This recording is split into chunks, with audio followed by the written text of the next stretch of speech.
ladies and gentlemen. Ronald Ray here, your boy with a cornbread accent. Welcome you to this week's episode of WWE Raw Recap Show. Appreciate everybody tuning in and all those checking out for the first time, and my OG watchers as well. Uh, this week's Raw, more build up to the Crown Jewel Premium Live event. Also, uh, after SmackDown and this week's Raw, looks like they're firing up that grill, getting those steaks on there to let things sizzle for Survivor Series. More on that later. But let me just do the usual BS here. Hey, if you like what you're hearing, you're entertained, click that thumbs up button. That will show me and others that you like the video. Also, leave a comment. What do you think about this week's Raw? Or be friendly and say hello, and I will say hello back. Also, if you're not a subscriber yet, be a champ and click on that subscribe button. I would definitely appreciate it if you did. Appreciate all of it, the comments, the likes, and the subscribers. Well, with all that out of the way, let's let her rip. First things first, let's welcome back Lillian Garcia. Yes, Samantha Irvin has decided to call it a day working for the WWE. I think last I heard she's planning on staying home and working on her music stuff, but more importantly, uh, be there for her kids. So can't complain about that. She did a great job. Lily Garcia, yeah, she had that one little mess up. Quit whining about it. I'm pretty sure she's probably a little nervous and not quite used to it because she's been away so long. But hey, she's always talented as the ring announcer. So I'm pretty sure she'll get back in the groove and everything. So no better replacement than somebody like an original, or not original, but uh, a former ring announcer. Lily Garcia was very good, but good luck to Samantha Irving, and it wasn't a future endeavors, but hopefully she enjoys life outside WWE. Now back to talking about the big stuff on Raw. It started off with Seth Rollins and Bronson Reed going at it. Uh, Seth Rollins ran out, told the DJ hit my music. He ran to the ring, but it wasn't no time for no sing along with Seth Rollins. No singing song. He cut that off real quick. And I know you folks missed it. You missed the every weekly let's do this right here, right now moment. But by God, Seth Rollins, he brought it back. He said, let's do this right here, right now. Calls out Bronson Reed. And you know that big old stud, he ain't gonna back away. So he gets to the ring. They move the security aside. They go at it, have a pull apart. Finally, they get loose. Bronson Reed kind of gets the advantage there, gets the upper hand, puts Seth Rollins on the table. Security again is trying to prevent Bronson Reed from doing anything, but that big boy just threw everybody off and went for the tsunami splash on Seth Rollins as he was on the commentator's table. Seth wisely moved out of the way. Of course, then the security was able to separate everybody. During the course of the night, they did have a couple little pull aparts in the back. Uh, Finally, Adam Pearce made it official. It is going to be Seth Rollins and Bronson Reed at the Crown Royal. Excuse me, where is my head at? Crown Jewel. I wish I had some Crown Royal right now. Anyway, Crown Jewel Premium Live Event. All right, now it's time for the first match of the night, and it is part of the tag team tournament to determine the number one contenders for the World Tag Team Championship. It is Final Testaments on AOP, Authors of Pain, against the New Day. New Day started off pretty good here. Kind of wonder, will this night be the night that Xavier Woods fully embraces the dark side? But more on that later. But yeah, New Day had things going their way with the frequent tags in and out, cut the AOP power back. The Miz came out, get a bird's eye view of what's going on. I guess he thinks he's Johnny Cash all of a sudden, dressed in black. But like I said, Kofi Kingston what did make it hot tag, came back in the ring, uh, start basically getting his stuff in as usual. Xavier Woods took one of them out. R-Truth came to the ring, or came ringside, started going at it with The Miz and pretty much anybody else that stepped up to him from the Final Testament. Um, Kofi Kingston was able to roll up Razor, I think that's his name. I misspelled it here. But anyway, he rolled him up, got the 1, 2, 3. So the New Day, uh, fully united here, and got the big win from uh, got the big win on AOP, and they move on to the tournament. Uh, New Day step away, and as R-Truth was kind of celebrating, the AOP attacked the Truth. Xavier Woods, Kofi Kingston was wanting to help Kofi out, but Xavier Woods kept holding him back, saying, no, no, no, we got to focus on the championship. But it was no big deal. The lights went out. Of course, the lights came back on. The White Six came out, attacked the Final Testament. Uncle Howdy was measuring the Miz for the Manimal Claw, but Paul Ellering shoved Miz out of the way and took the Manimal Claw instead. Crowd definitely enjoyed seeing the White Six out. And of course, it'll be interesting. They kind of have the same little dark, gimmick here, goth type gimmick.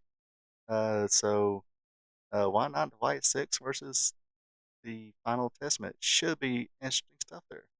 What do you guys think? And gals, hit me up in the comments. All right, here. Long story short, Io Sky and Kairi Sane, Damage Control was doing an interview in the back, and that's when they were rudely interrupted by Liv Morgan and Raquel Rodriguez. They didn't like that too much, so now we got a match. Damage Control, Io Sky and Kairi Sane against Judgment Day members Liv Morgan and Raquel Rodriguez. At the beginning of the match, Io and Kairi were rolling on Raquel Rodriguez until she had enough of that and overpowered them. Of course, we get a visit by Shakira Jackson and Lash Legend. Of course, the heat is on Kairi Sane. Of course, let me point out to where, she did make the hot tag to Io Sky, who should have been at least top 10 in the PWI 250, but it is what it is. I said it. Anyway, match ends in a DQ when Jackson and Legend get involved. Beat down Damage Control pretty good. Have a little face off with Liv and Raquel. Hit the music. Here comes the woman who should have been, I say number one, but like I said on my live stream last Thursday, spot show live stream last Thursday, two have been fine, but probably should have been one, at least top two, not Jordan Grace. No offense to her, but anyway, I digress. Here comes Rhea Bloody Ripley. She takes care of Raquel, whoops up on Liv Morgan, uh, puts her in a prison trap. Looks like she's, like I said, whoops up on Liv Morgan pretty good until Dirty Dom comes in, saves her, but got a taste of that prison trap lock himself till Raquel Rodriguez and Liv Morgan was able to pull him out of the ring, and that's how that ends. Quick question to you people: how would y'all feel about an intergender match with Rhea Ripley and Dominic Mysterio? Hit me up in the chat. Let me know. All right, next up is another match in the number one contenders for the WWE World Tag Team Championship. It is LWO members Rey Mysterio and Dragon Lee versus the Creed brothers, which they're part of the group American Made. So some good double team. Keeps Julius Creed down until he suplexes Rey Mysterio. Tags in on Brutus. Brief little comeback from the LWO. Let's see. Hot tag to Rey Mysterio, and of course he gets all his stuff in. Julius was set up for the 619, but Gable distracts uh, Rey Mysterio, of course, Ivy Niles and Zelina Vega start to go at it. Of course, this distracts Julius. Uh, Rey Mysterio takes advantage of it, hits the 619. After the 619 frog splash by Dragon Lee on Julius Creed and wins it for the LWO.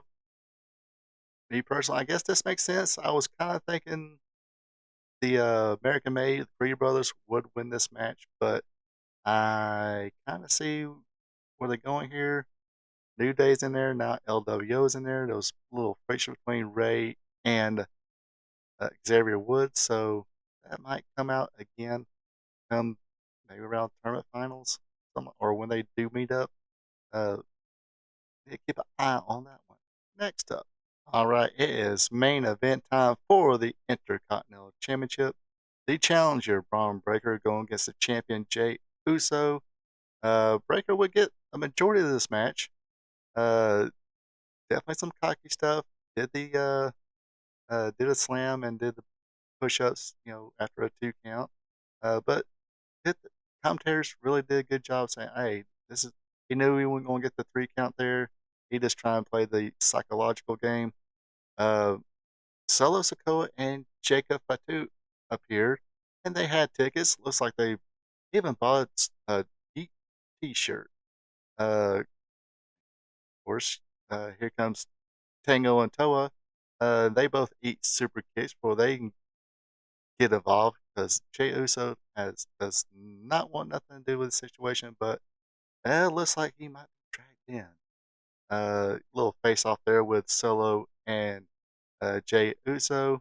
Uh, Braun Breaker was running around looking for that super spear, but winds up hitting Solo Sikoa instead. This caused a face off between Braun Breaker and Jacob Fatu, which lit up the crowd. Looks like this is a match that fans want to see. Uh, Two tough MFers, uh, locking horns. That's what the crowd likes to see. Um, Jey Uso would hit a couple super kicks, hits a spear, hits a splash, only for a 2 count. Of course, when Jey Uso was running around, probably after Braun Breaker, the hit possibly another spear. He hits a super kick from Jacob Fatu. Of course, the referee is distracted by security and everybody getting Teo and Tonga out of the ringside area. Of course, this allowed for Jacob Fatu to hit the Samoan drop on Jey Uso on the table. Breaker, of course, takes advantage of this, hits that super spear. 1, 2, 3. New Intercontinental Champion, Braun Breaker, the badass dog. Um, I see nothing wrong with this. People kind of see. I know some people kind of didn't like it, but knowing that they like to tell a story, we're telling a story. WWE, they tell stories, and not just put two people together and whatever. Um, Nothing wrong with that, but like I said, a lot of people like storytelling and a good story being told. So Jey Uso already announced that he went on SmackDown and said, "Look, I don't want nothing to do with this." But he did tell Jacob that too. If he keeps staring at me like that, he's gonna whoop his ass. But um, didn't really get a chance to there. But it takes a title off them, which is partially the Bloodline's fault. So is Akoa, Tango, Tao, and Jacob Fatu. It's especially Jacob. He's the one to put him through or put him over the table with that Samoan drop, waking him up to where Braun Breaker was able to hit the super spear. So this probably will help drag um, Jey Uso back to the bloodline with his brother Jimmy and cousin Roman Reigns. So definitely look out for that. Also, like I mentioned before, it does make sense too, as Rey Mysterio, one of the Creeds, uh, the New Day, over the Final Testament, Authors of Pain. That way, that now that you got Authors or the Final Testament and another feud with the Wyatt Six now, and it looks like there's tension between Xavier Woods and Rey Mysterio has been built up. So maybe come when they face off, that's when we see the final, the final or the final chapter or the final uh, moment where uh, Xavier Woods pulls off Anakin Skywalker and joins the dark side. Anyway, that does it for this week's WWE Raw Recap show. Hopefully, you people enjoyed it. Uh, until next time, you folks have a good one and take it easy. And until next time, so long from the peach state of Georgia. Thank you for checking out our P2 Vision. Subscribe to our P2 Vision to watch Ronald Ray's content that covers the sport of professional wrestling from yesterday to today. His weekly content starts off with Wrestling Trivia Tuesday. Every Tuesday, Ronald Ray asks 5 questions about the sport of professional wrestling. So tune in and have some fun. Then it's WWE Monday Night Raw Recaps, where he recaps all the action from the Raw brand. Ronald Ray also does an AEW Dynamite recap show where he recaps and has fun doing it. Do you like live streams? Well, join Ronald Ray live on Spot Show Livestream, where he discusses current wrestling. Join the chat and have fun. Spot Show Livestream is on Thursday nights starting at 8 p.m. If current pro wrestling isn't your thing, like all wrestling past and present, or you're a new fan and want to hear how things were back in the day, then tune in to Wrestling Gold Friday night, where Ronald Ray discusses back in the day when wrestling was wrestling, featuring watch-alongs. That's Wrestling Gold Friday night on Fridays starting at 8 p.m.